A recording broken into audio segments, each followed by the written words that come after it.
Salut HLS. Alors aujourd'hui, on va vous parler des fausses idées liées au sport. C'est des idées qui méritent d'être dénoncées. Et aujourd'hui, on va vous mettre à la lumière du jour l'ensemble de ces fausses idées. La première idée liée au sport. Chez les femmes, il faut éviter de s'entraîner avec des poids, sinon ça rend les femmes trop musclées. Hein. Alors qu'est-ce que t'en penses? Toi qui fais des poids. Faux! Faux, archi faux. Pourquoi?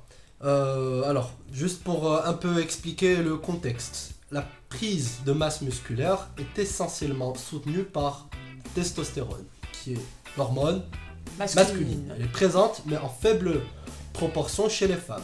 Donc, si on prend en compte le fait que tu as 80% des mecs sur cette planète se tuent, se démontent chaque fois avec des poids à la salle de sport pour gagner de la masse musculaire, et malgré ça, ils sont toujours à la recherche de moyens pour en gagner plus, sachant que naturellement les hommes ont plus de testostérone que les femmes. Alors si toi tu viens et tu dis oh non, je vais pas toucher un poids parce que je vais toucher un poids, bam, je vais me transformer, je vais avoir des épaules qui sortent, des pecs qui sortent, des dos qui sortent, c'est une grosse connerie.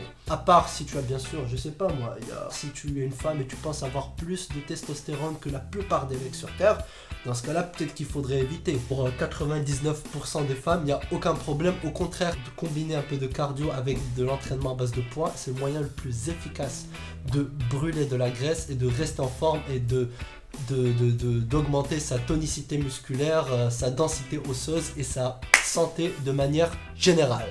La transpiration permet de brûler des graisses. Ah, alors ça aussi c'est un truc qui est... Surtout au Maroc, je pense. Au Maroc, c'est les champions du Mika. Le mec, quand il veut maigrir, il met le Mika, double Mika, triple Mika, il s'enferme, il a que ses yeux et il se met à courir, à transpirer, à transpirer. Pour lui, il se dit quoi? Quand il transpire, c'est comme du poulet rôti.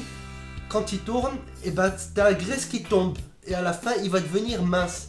Et pour lui, c'est le même raisonnement, alors que c'est même dangereux parce qu'on perd beaucoup de fluide, on se déshydrate énormément et c'est très dangereux. C'est simple, quand ton corps il atteint un certain niveau de température, il doit être régulé. Du coup, il y a ce process de transpiration qui suit avec l'évaporation uniquement pour réguler la température. Ça n'a absolument rien à voir avec la perte de gras.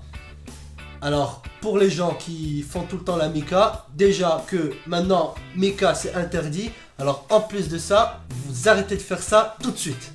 Tu veux plus voir de Mika, voir de Mika. Tu veux perdre de la graisse, il va falloir juste faire du sport, brûler des calories et te démonter. Il n'y a pas de Mika qui tient, ok? Ok. Ok. Bien compris? Oui, chef. Bien compris? Oui, chef. Promis? Oui. Okay, on passe à la seconde question. Pour perdre du ventre, il faut beaucoup travailler les abdos. Alors ça c'est une énorme erreur. Je vois des gens qui veulent perdre du ventre et qui passent 1 heure à 2 heures à faire des crunchs en espérant avoir des abdos. Ça c'est une grosse connerie. Pourquoi? Parce que notre corps il est composé de récepteurs de graisse un peu partout. On ne peut pas se focaliser sur un endroit, dire tiens je veux perdre des cuisses, des bras et commencer à travailler à l'endroit pour en perdre. Quand tu perds de la graisse, tu la perds de façon générale, proportionnelle au niveau de tout ton corps. Quand tu gagnes de la graisse, tu la gagnes de façon proportionnelle. Après, s'il y a des gens qui gagnent un peu plus des fesses, un peu plus des cuisses, un peu plus du ventre, c'est tout simplement qu'ils ont des récepteurs de graisse localisés en plus grande partie dans ces endroits-là. Donc, meilleur moyen, c'est de travailler l'ensemble de son corps. Merci, Javi. Voilà. Si l'on fait du sport, on peut manger ce qu'on veut, hein, même n'importe quoi. Alors, non, c'est pas possible. Parce que quand on fait du sport, si tu fais 10 minutes de cardio, tu vas pas aller bouffer 3 Big Mac. Donc non, c'est vrai que quand on fait du sport, on peut se permettre un peu plus parce que c'est normal, parce qu'on brûle plus de calories, donc on a besoin de plus d'énergie pour fonctionner. Mais le fait de dire si on fait du sport, ben on peut. Il y a des gens qui me disent ah non, la façon de dire sport qu'il est libre. C'est l'intérêt, c'est que quand je fais du sport, je peux manger ce que je veux sans problème. Le sport il devient une machine de guerre. Tout ce que je balance, et ben le sport fait le reste. C'est non. Ben, merci d'avoir visionné cette vidéo et si vous en voulez plus, vous n'avez qu'à liker la page et partager. Donc, si vous faites un tour dans notre page, le 26 on organise un Beach WOD à Casablanca. Il y a plusieurs créneaux, vous pouvez vous inscrire. Il y en a qui sont gratuits d'ailleurs, il y en a un qui est gratuit. Donc n'hésitez pas à faire un tour, n'hésitez pas à nous envoyer un message si vous avez des remarques ou des recommandations. Et on espère que tout ça vous a plu et on vous dit à bientôt. À bientôt, Ciao. HLM.